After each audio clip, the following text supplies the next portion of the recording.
You're listening to the SSPX podcast, and welcome to episode 46 of the Crisis in the Church series. Today, we're joined by Father McFarland to discuss the other groups that commonly say the traditional Latin Mass known as the Ecclesia Dei communities, since they were formed after the decree of Pope John Paul II by the same name. Among traditional Catholics, there seems to be a lot of confusion about why there's this division between the Society of Saint Pius X and these groups. On the surface, both look identical. Both say the Latin Mass. Both are orthodox in their sacraments and teaching. The priests wear cassocks, etc. So what's the problem with the Fraternity of Saint Peter or the Institute of Christ the King and all the others? Is it just a traditional Catholic version of a big feud like the Hatfields and McCoys? Father McFarland explains why, objectively, there is a difference. Right now on the SSPX podcast.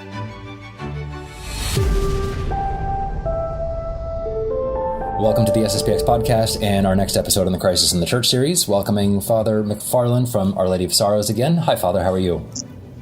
Good. I'm doing well, Andrew. How about you? Doing all right. Thank you. Today we are talking about someone other than the Society of Saint Pius X. For the last few episodes, we've been talking about the SSPX and is it legitimate? Can we go to these masses? All of these sorts of questions. Today we're going to be looking at a different group or a grouping of groups. And that is the Ecclesia Dei communities. Why talk about someone else at this point in this series, Father? Because of a perceived resemblance between the Society of Saint Pius X and these groups.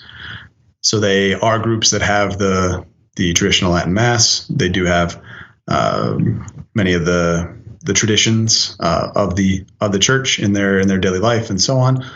And the question comes up, well, why not those groups? Why the Society of Saint Pius X? These groups have an official standing in regard to the authorities in Rome. The Society of Saint Pius X doesn't. Therefore, it seems like they're better. Right. That we should go with them instead of with the society who does not have that official approval. Mm-hmm. So, I mean, obviously, you're going to be speaking from the point of view of the Society of Saint Pius X. You are an SSPX priest. Right. So I think right off the bat, there's going to be some criticism about this episode where people are going to say, well, Father, you're just being a homer. You're just talking about the SSPX because you just want to protect your turf. Is that what you're going to be doing? Right. And making myself unpopular at the same time. Right, exactly. Right. At least with a certain groups of people. No, it's not that at all. My point is not to attack persons. This isn't a personal thing.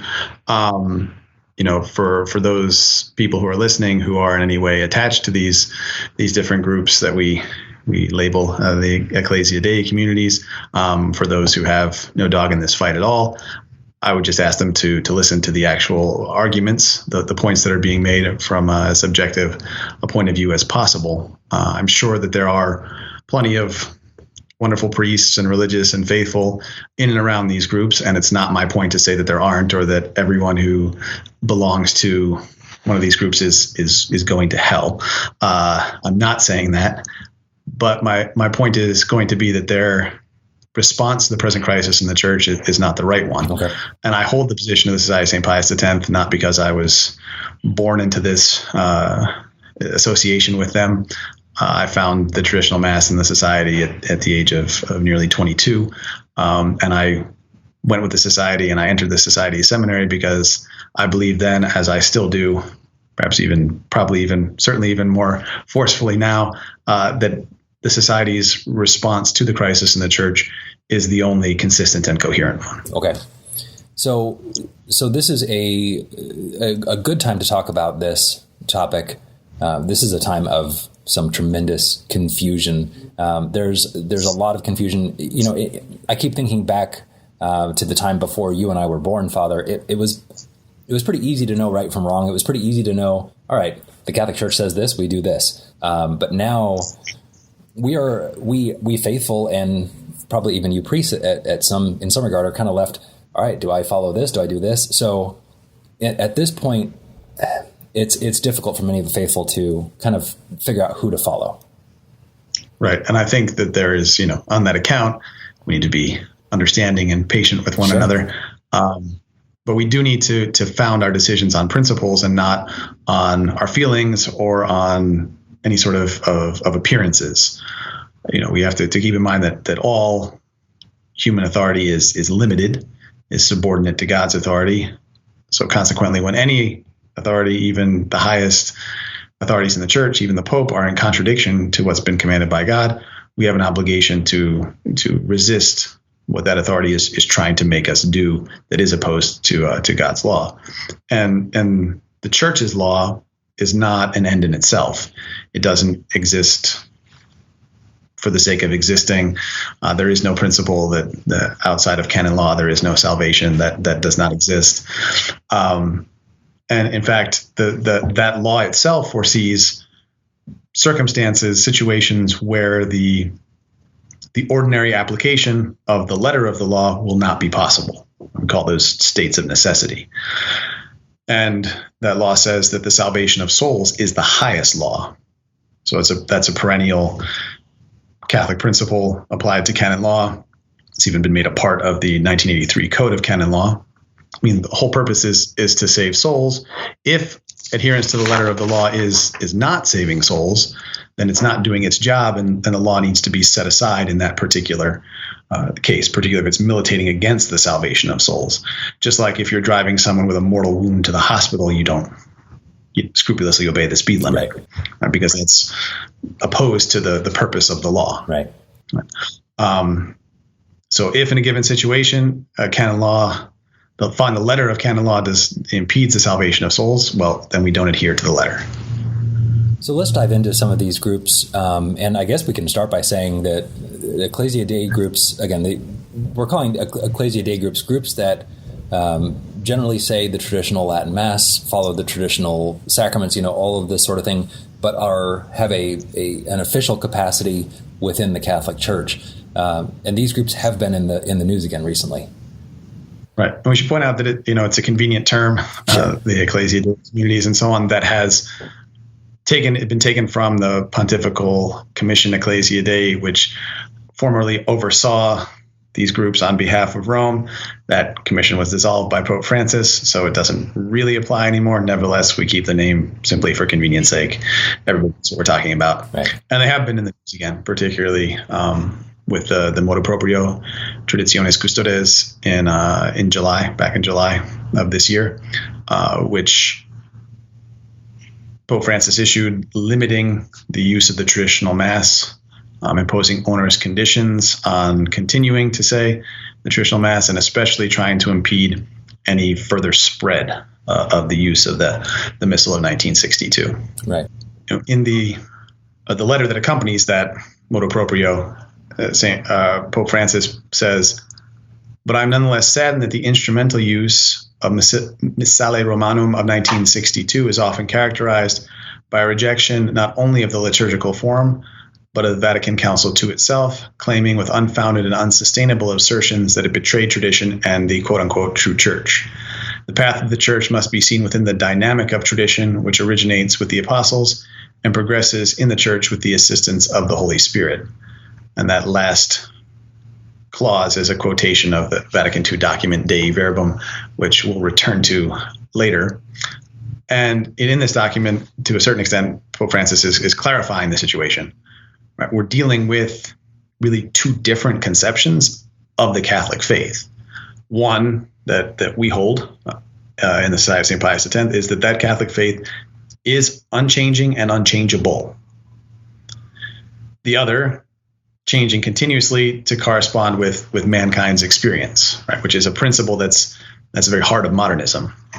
The idea of religious experience and the evolution of that experience and the consequent evolution of dogma, totally changing the meaning of that term. And then, you have had, especially since the pontificate of Benedict XVI, but even before that, this hermeneutic of continuity. We're going to square the circle and have both conceptions of tradition of the faith at the same time, and it really doesn't work. Okay, and then so you have this letter which is presenting the Missal of 1962 as in itself being opposed to that conception of the church where the faith evolves. And we would say, yeah, that it is opposed to that, and that's a good thing. The response from these Ecclesia Dei groups was rather different. They wrote a letter to the French bishops on the subject of this motu proprio and its accompanying letter that was dated August 31st of this year. And I would say the letter that they wrote, their response, throws into very clear relief the problems with the Ecclesia Dei mentality. Right. In it, they say, we affirm our adherence to the magisterium, including that of Vatican II and what follows according to the Catholic doctrine of the assent due to it. There's a qualifier there, kind of an escape hatch, but they are reaffirming their adherence to Vatican II and what follows. That sentiment is a problem, and indicates the main problem with these congregations, with these institutes. They go on to beg for a mediator. They protest that they feel marginalized and oppressed, and they want to enter into dialogue with the church authorities. They're effectively asking for a peaceful coexistence. Let them continue to have their traditional mass in the midst of the world of the Novus Ordo, which they're effectively saying, we're not complaining about, no big deal, just keep letting us do our just thing. Let us have our little pocket of traditional Latin Mass, and we could ignore all the rest. Right. And the question then becomes, well, is the church actually in a crisis? Is Vatican II a major reason for that crisis? Are there a lot of things in the post-conciliar documents that are at odds with what has always been taught by the church? And does that Novus Ordo Mass express the Catholic faith regarding the Holy Sacrifice, or does it represent, both as a whole and in its details, a striking departure from the Catholic theology of the Mass as it was formulated in Session 22 of the Council of Trent, and so on? Right? Is it possible to, in good conscience, to pretend that there are no dangerous problems in the church so that we can continue to have official approval? Right. I mean, and we've been looking at this over the last 45 episodes, Father, and especially in the first episode that you and I did back about a year ago. There's a crisis in the church. There's a problem in the church. And I mean, are priests and the hierarchy in these Ecclesia Dei groups, are they recognizing that? Do they see that? I don't see how they couldn't. But seeing it is one thing, and then your public reaction to it is another thing. So they're effectively, if they're seeing it, then they're expressing a certain willingness to keep quiet about it, or to turn a blind eye to it, so that they can continue to have their little traditional pocket, continue to do their traditional thing. So what's more important?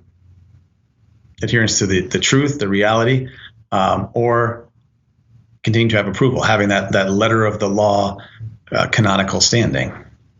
Let's, I guess we can dive into the history a little bit, Father, unless I'm cutting you off on something else. But there are multiple groups within this broader community that we're calling the Ecclesia Dei groups. Where did they all start? Who are the bigger players in it? Well, I think the principal one that we can kind of focus on is the Fraternity of Saint Peter. They're the oldest, the largest of the Ecclesia Dei institutes. And the recent letter of the Superior General shows that they're all pretty much on the same page as far as the big principles go. Anyway, so in the interests of not spending forever on this particular podcast, and perhaps a little bit of an oversimplification, but not too much. I think at the point we still get the point across. And they began in 1988. Yeah. So from 1975, when you had the suppression of the SSPX by the Roman authorities, that until 1988, there was no congregation approved by Rome that was dedicated to the use of the traditional Roman liturgy in the church. So the SSPX and our allies were really at that time the only show in town. And we can mention that the founding members of the Fraternity of Saint Peter were members of the Society of St. Pius X at that time. And while it was, quote unquote, suppressed, so it had no legal canonical standing at that time for those 13 or so years. And it is significant that, Archbishop Lefebvre is the single-handedly preserving these traditions of the church, her liturgy, her doctrine, and so on. Certainly in maintaining any kind of international association, international presence of these great treasures of the church. 1988, of course, is, as I think you've looked at with Bishop Fillet, the famous Episcopal consecrations, the 4 bishops consecrated by Archbishop Lefebvre with the assistance of Bishop de Castro-Meyer at Écône. Just a couple days later, on July 2nd of 1988, John Paul II issued a document, Ecclesia Dei Afflicta. So a couple of words in that sound pretty familiar. Ecclesia Dei Afflicta, so the Church of God afflicted. And it declared that Archbishop Lefebvre, by this act of consecrating bishops, had excommunicated himself, and the 4 bishops likewise excommunicated themselves, and charged them all with schism. And it's out of this document that we have the formation of these new groups, beginning with the Fraternity of Saint Peter, dedicated to the saying of the traditional Latin Mass, with the formal approval of Rome. So the document is quite significant for a number of reasons, but for this, our present conversation, John Paul II wrote, "The root of this schismatic act can be discerned in an incomplete and contradictory notion of tradition. Incomplete because it does not take sufficiently into account the living character of tradition, which, as the Second Vatican Council clearly taught, comes from the apostles and progresses in the church with the help of the Holy Spirit." Okay, that's that same part of Dei Verbum quoted by Pope Francis. Okay. And it continues on from there, the quotation. "There is a growth in insight into the realities and words that are being passed on. This comes about in various ways. It comes through the contemplation and study of believers who ponder these things in their hearts. It comes from the intimate sense of spiritual realities which they experience, and it comes from the preaching of those who have received, along with their right of succession in the episcopate, the sure charism of truth." So it's this notion of living tradition. So evolving tradition, evolving Catholic faith. Right? It's a modernist phrase that means changing tradition. Okay, so no longer a deposit of faith, but a constantly changing and evolving body of experiences. And it's precisely this idea that's used to justify all the modern changes. The old ways of doing things, they don't speak to modern man anymore. Modern man has, these ridiculous phrases has come of age and so on. And so we need to make a childish liturgy for him. Of course. But that's another discussion. So in this document, Ecclesia Dei Afflicta, you have these very problematic errors that come out of the Second Vatican Council reiterated. Here's John Paul II again. "Indeed, the extent and depth of the teaching of the Second Vatican Council call for a renewed commitment to deeper study in order to reveal clearly the Council's continuity with tradition." Right? We have to study more so that we can figure out how this actually jives with tradition somehow. "Especially in points of doctrine which, perhaps because they are new, have not been well understood by some sections of the church." Perhaps because they are new. He says that. Right? New points of doctrine, that's an impossibility. Right. You have a deposit of faith that remains the same. It can be explained in new ways. It can that the understanding can become more perfect, but it cannot change, and nothing can be added to that. As a illustration of what the church always taught, on the subject, here's Vatican I.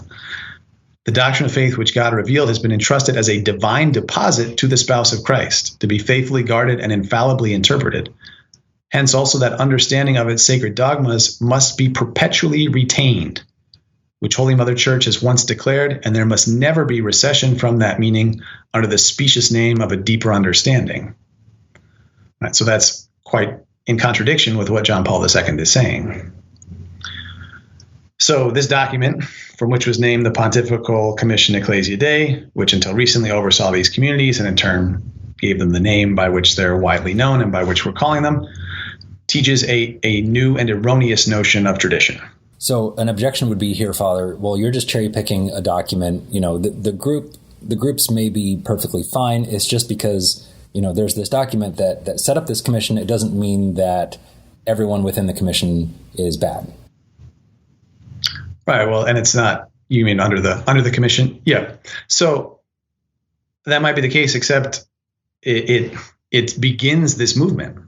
And the Fraternity of Saint Peter, in their very constitution, so the governing documents of their institute, recognize that Ecclesia Dei Afflicta is at the origin of their foundation. Okay. And then that they are founded in the spirit of the apostolic letter Ecclesia Dei Afflicta. That's a quote. The Fraternity of Saint Peter is founded in the spirit of the apostolic letter Ecclesia Dei Afflicta. Okay. So it's not just what the Society of St. Pius X does with official approval. It's something fundamentally different. The price of that approval has been compromise on the level of principle. And that compromise is built into the founding documents of the Institute. Accepting the ideas of living tradition and the hermeneutic of continuity at the root of their foundation. And we see the same compromise in the recent letter of the Superiors General to the bishops of France, professing their adherence to Vatican II. So this is a we're talking about the fraternity specifically here, but all of these communities, they are under this spirit of the living tradition, and therefore, because that's how they were founded, everything else is going to flow from that, even if they look and sound somewhat similar. Right, and I'm not saying that all of them are even adhering to these ideas of living tradition, but it's built into their constitutions. It's built into their way of life from the very beginning. So they're at least publicly adhering to these particular errors, while they may at the same time be privately rejecting them. Right. It doesn't quite work. So you can't do that. Right? There's a fundamental and unacceptable compromise there. We'll appear to accept things that cannot be accepted, but then more or less ignore them. It's not the right approach, and these errors are sapping the life of the church to simply even give the appearance of going along with them, as if there's nothing wrong with them, as if they have some kind of value for souls and the life of the church. It is a compromise that's unacceptable. Okay. So where should we turn next, Father? We saw some of the history here, but do these groups accept everything that Vatican II has taught? I mean, the quote that you gave here at the beginning seems to indicate that they do, but in practice, are they? And I would say, probably not in practice. And I don't have any personal firsthand experience with the Fraternity of Saint Peter and so on. But from what I understand, the preaching among them is generally quite orthodox.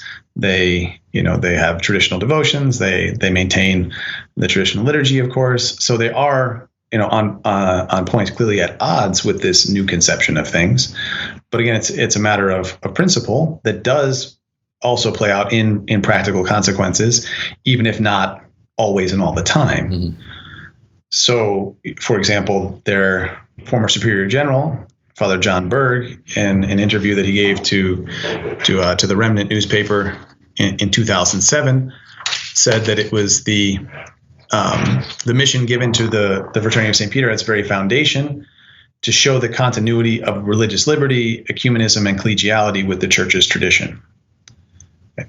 And quotation is, so the question from the interviewer is it a mission of the FSSP or of specific FSSP theologian priests to attempt to show the hermeneutic of continuity with certain difficult passages of the Second Vatican Council in the light of tradition? For instance, religious liberty, ecumenism, collegiality, and interreligious dialogue. Answer: this is a mission that was given to the fraternity from the protocol at its very foundation. Right. And these same comments repeated in conferences given in Lexington, Kentucky in 2011, Charlotte, North Carolina in 2013, and maybe elsewhere. But I think as we've seen in this series, those concepts, religious liberty, ecumenism, collegiality, they are not reconcilable with tradition. Right. So to accept that is to agree to do something impossible, and something, again, that works against the good of the church and works against the truth itself. Furthermore, they're put into this box of maintaining the church's liturgical traditions and so on, right? Not because there's anything wrong with the new stuff, but because it's their charism. It's because of their particular way to serve the church, and not because of any doctrinal objections. Again, officially, I'm sure there are plenty of fraternity priests who personally hold doctrinal objections. But again, the document in whose spirit their congregation was founded merely mentions the desire to protect the feelings of all those who are attached to the Latin liturgical tradition. Okay, this is a sort of preference-based policy, if you will, and confirmed by John Paul II on the 10th anniversary of Ecclesia Dei Afflicta, when he expressed what his intention was in issuing the document. And he says, while confirming the good based on the liturgical form wished by the Second Vatican Council and initiated by Pope Paul VI, the Church grants also a sign of understanding to those persons attached to certain previous liturgical and disciplinary norms. So there's nothing wrong with the new stuff, but we can give something to people who like the old stuff. And the Fraternity of Saint Peter has effectively, and the other Ecclesia Dei congregations have effectively accepted that position. Right.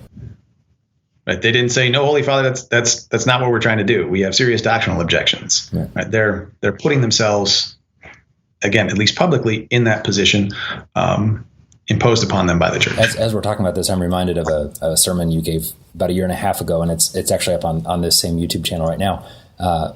And I think the title of your sermon was, "We're not just here for the pretty mass."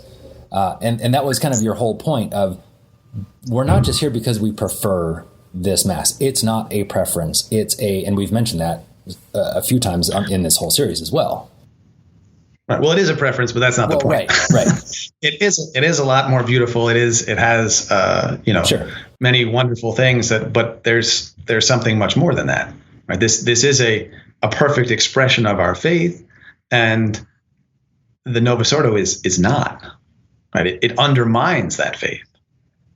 All right. And really, we should even, a traditional Catholic should be defined as one who has a principled objection to the novelties introduced to the church, which he judges to be a danger to the faith.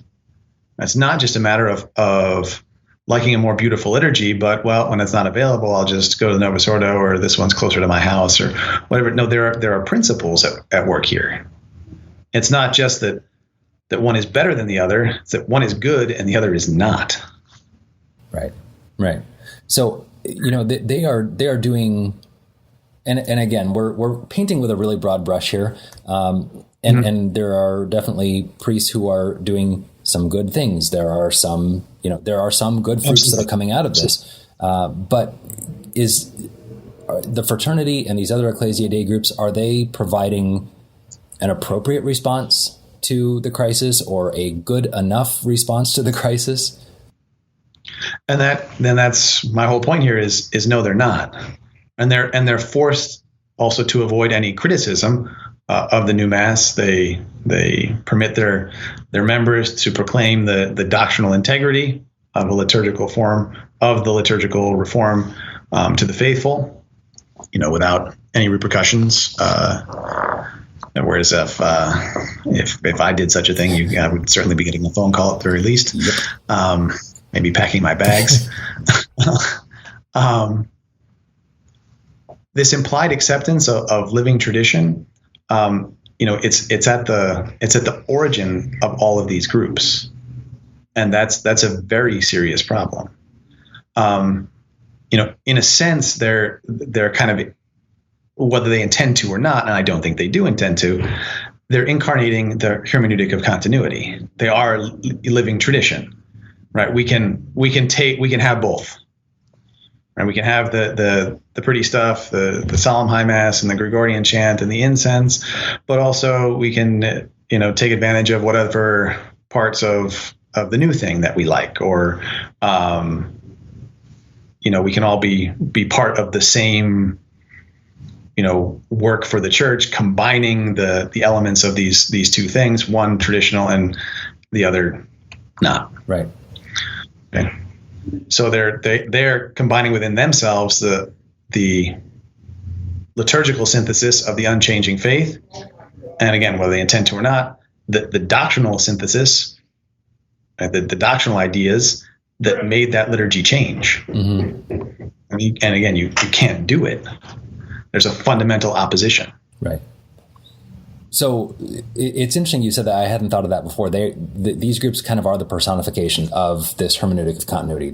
It's almost like they are trying to be like a religious order. Like in the preconciliar days of the church, there were the Benedictines, and they had their special charism, and then there were the Dominicans, they had their charism. It's kind of like that's what the fraternity is doing.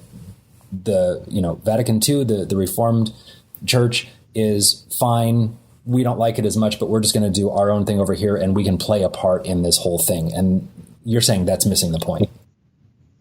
Yes, it's definitely missing the point. And again, I'm sure there are plenty of them who would say that we're not doing that. Right. But I'm saying that based on the principles and based on their constitutions and based on the document in at the origin of their foundation, whether they want to or not, they're doing that. Have any of them been outright proponents of what Vatican II is doing? I mean, I know you had that quote earlier where they talked about, collegiality, religious liberty, et cetera. But it seems like they tend to stick to, the preconciliar documents as a whole. But is that always the case? No. And sometimes you will come across one or other of them who says something very much in support of some new thing that's going on, something strongly in opposition to the society and to our positions. For example, the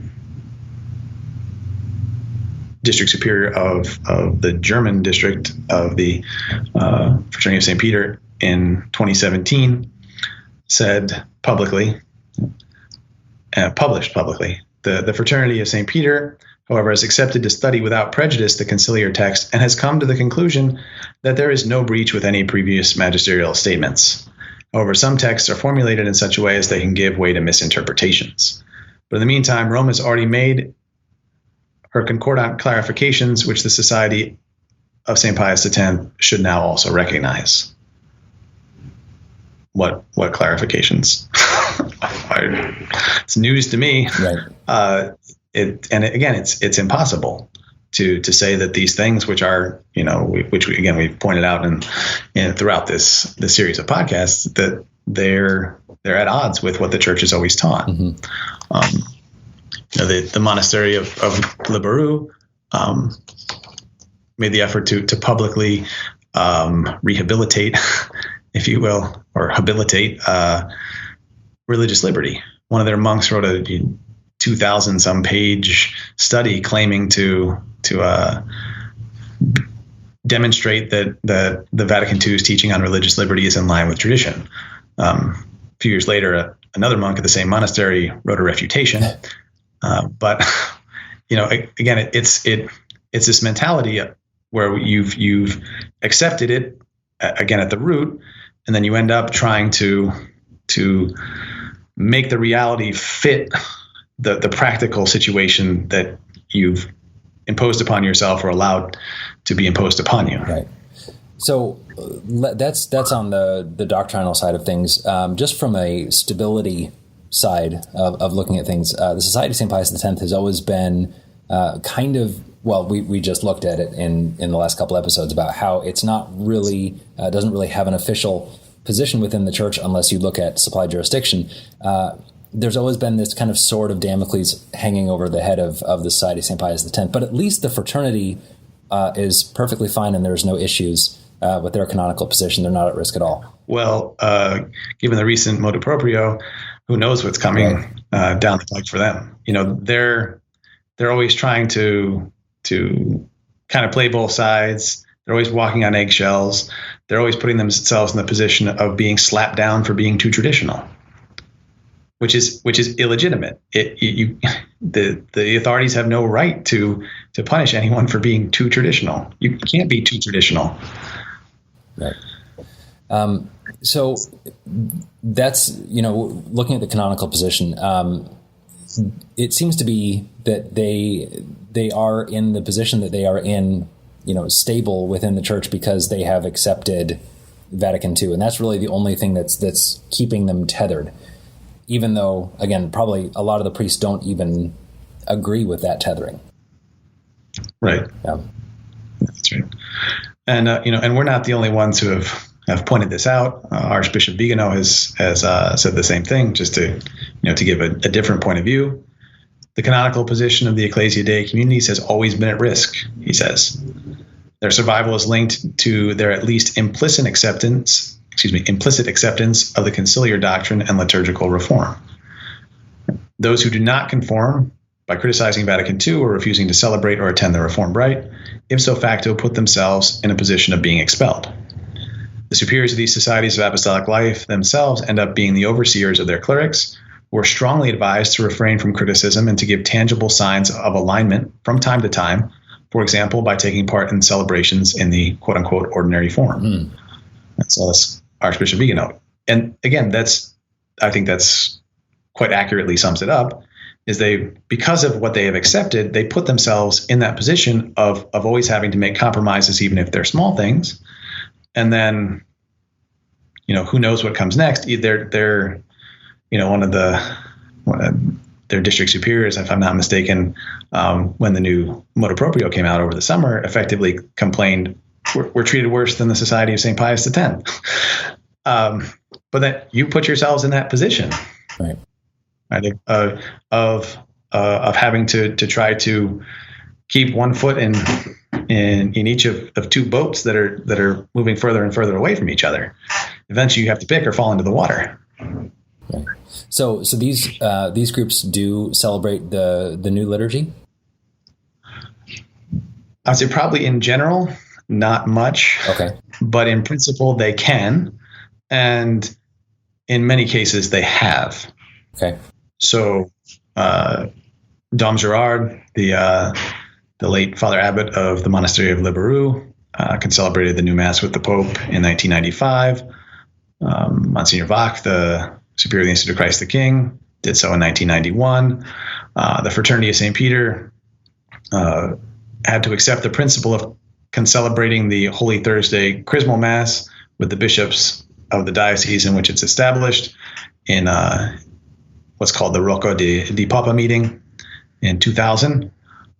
So in principle, every priest of the fraternity has the right to and cannot be expelled for celebrating the new Mass.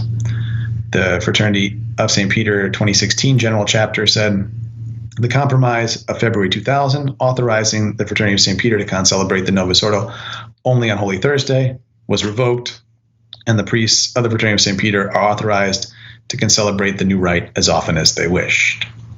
Okay. And you have the same thing, right? As a priest of the Society of St. Pius X, you can say the new Mass whenever you want. If I want to look for a new job and a new home. Right. And, compromise everything that I stand for. Right. Yeah, I could do that. Sure.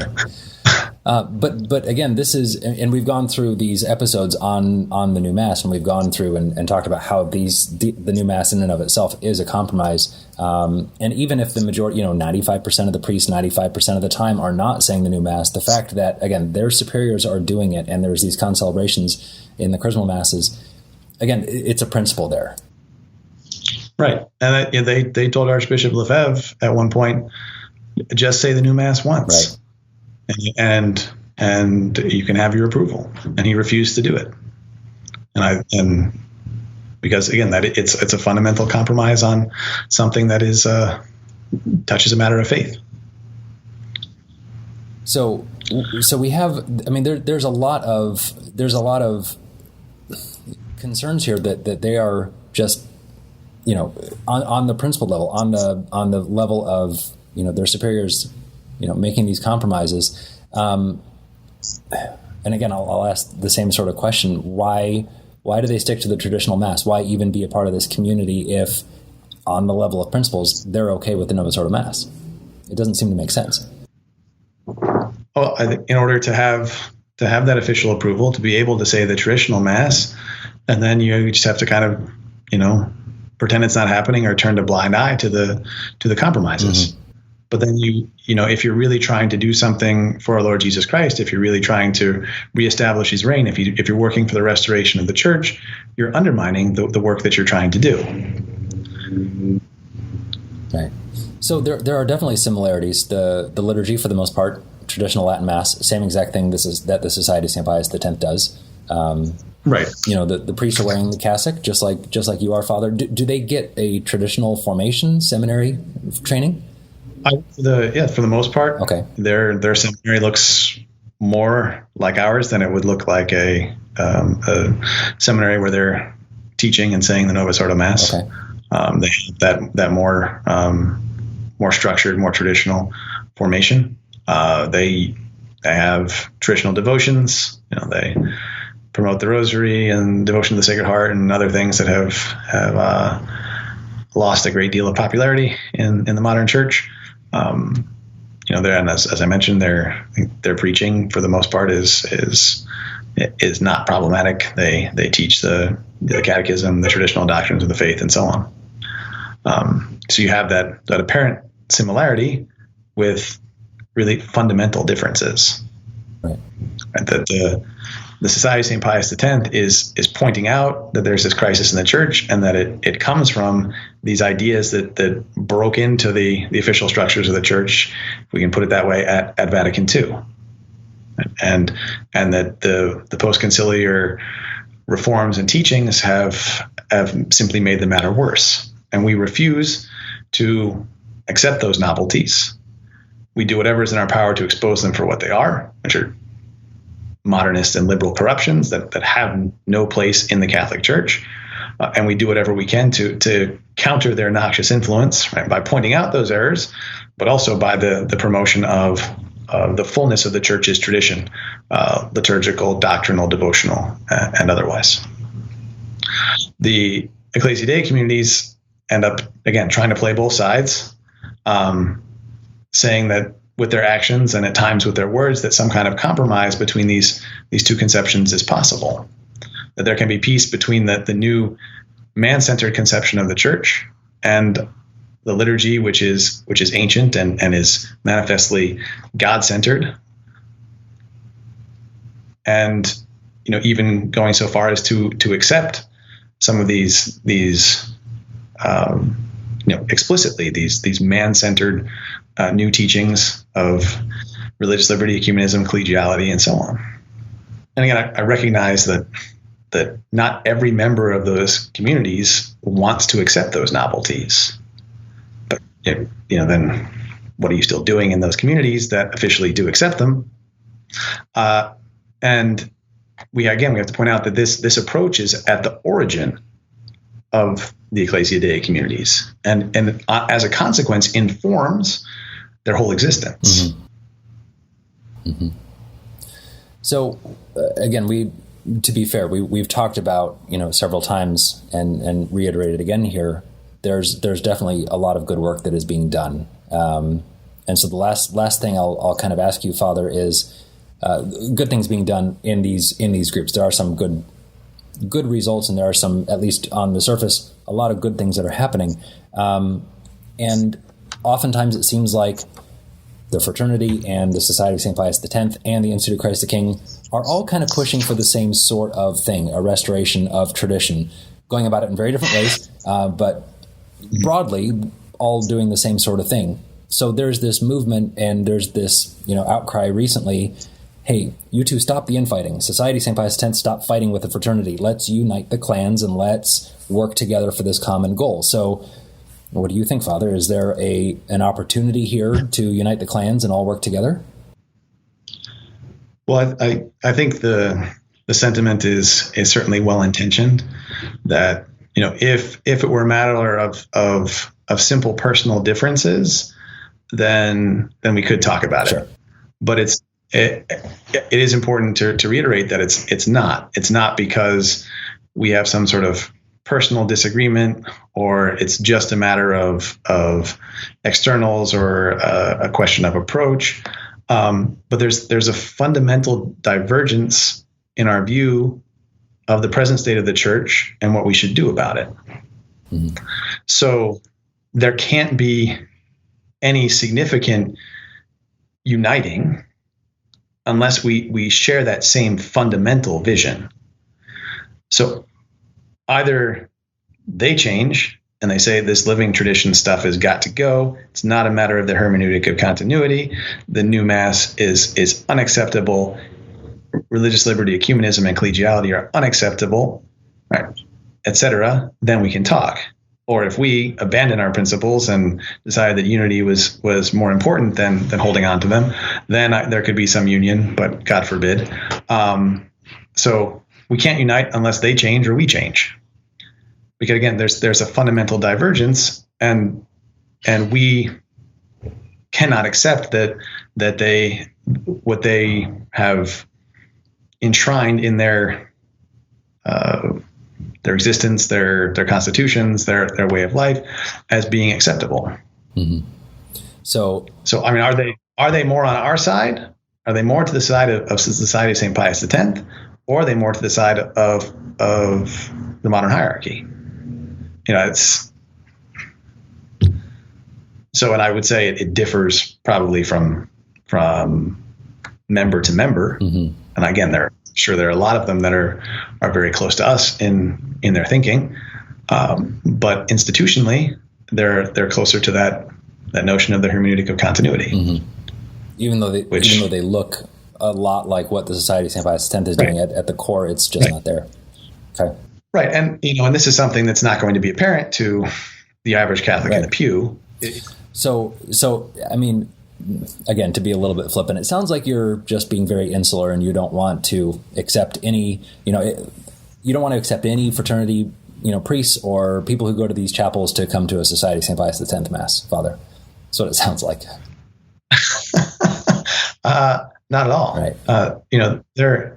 They're more than welcome. The faithful are more than welcome to come to the SSPX. I know that might make them unpopular with some of their friends, maybe even some priests. And the priests, the religious in these communities, we're always happy to meet with them, to talk to them, to express our positions and so on. But we can't, have a sort of a more comprehensive and unity that doesn't take into account the reality of things. Right. And and I'm sure this is not, the differences are not apparent to the average member of the faithful in the pew. Mm-hmm. Right? That the priests of the Fraternity of Saint Peter are not preaching the hermeneutic of continuity every Sunday, right. And most of them probably don't even believe in the hermeneutic of continuity. Maybe that's too strong, and I don't have that personal experience, but I'm sure a lot of them don't. And what they see on Sunday is going to look very much like it does at an SSPX church. Yeah. Nevertheless, the important point here, and I think that's really brought out by the recent motu proprio, its accompanying letter, and that response from the Superior General, is that they are taking a fundamentally different approach, and that if what you want to do is just have your pretty mass in a nice church and the trappings of tradition with, some of the doctrine and devotions, then you're in the right place with the Fraternity of Saint Peter. If what you really want to do is to oppose the present crisis in the church at its root, in its causes, then where you should be is with the Society of St. Pius X. And I think, and obviously I'm going to say that that's where every Catholic should be, because this modern mess is offensive to God. It denigrates the position of our Lord Jesus Christ and of the respect that's due to him. It leads souls away from the truth and risks damning them. And that's something that cannot be taken lightly. That's something that cannot be compromised with. Right. Well, Father, thank you so much for going through this all with us. Like you just said at the end there, they're not overtly saying things from the pulpit like the hermeneutic of continuity is great and all this stuff. And for people like me who, I go to the Society of St. Pius X Mass, and, if I were to go to a fraternity Mass, it would look exactly the same. And so I kind of sit here and go, why does the Society of St. Pius X say the fraternity is bad? It seems exactly the same. It's not immediately apparent, and that's the issue. Right. And again, we have to, why have they been granted a canonical standing? Right. And we have not? Right. What's the fundamental problem there? It's because they have accepted compromises that we say are unacceptable. Mm-hmm. Yeah. And it really does come down to that. And that is, anybody who's looking at it should try to examine that, in the light of Catholic truth, this acceptance of living tradition, the acceptance of the notions of the hermeneutic of continuity, the acceptance of religious liberty, humanism, and collegiality, is that acceptable in the light of the principles? Can you make that compromise without undermining the faith? And our position is going to be no, and the at least official position of the Fraternity of Saint Peter, the other Ecclesia Dei communities, is going to be yes. And so it does come down to principles, and it has to be looked at in the light of principles, not simply from a personal point of view. I know Father so-and-so in this Ecclesia Dei community, and he's really wonderful. I'm sure he is. And I'm not saying that he's not, but I'm saying that his there are good priests really trying to do good work in the diocesan structures who also say the new Mass, but that doesn't mean that the new Mass is good. There are good things that they're doing, but we have to make a distinction between the person and the good things they're doing and what has to be done, what really is acceptable or unacceptable on the level of principle. Okay. That makes sense. Well, Father, thank you for taking the time to go through this again with us. And I think this is the last episode that we have you on. So again, thank you for doing all the research and taking the time to go through these episodes with us throughout this whole series. Really appreciate it. It's been a pleasure. All right. Thank you. Thank you for listening to and watching episode 46 of our Crisis in the Church series here on the SSPX podcast. Next week, we're happy to welcome Father Michael Goldaddy to look at the Society of St. Pius X from an outside perspective, to answer the question, can I attend an SSPX Mass? Can I attend an SSPX chapel for my sacraments? There are a lot of voices saying that it's wrong, even sinful, to attend. We'll see that in detail next week. Please consider subscribing to the podcast and to the SSPX News English YouTube channel so that you won't miss next week's episode or any of our future ones. And if you have the ability to set up a monthly recurring donation of $5 or $10 or $20 on sspxpodcast.com, it would help us immensely to complete this Crisis in the Church project. Until next week, thank you for listening, and God bless you.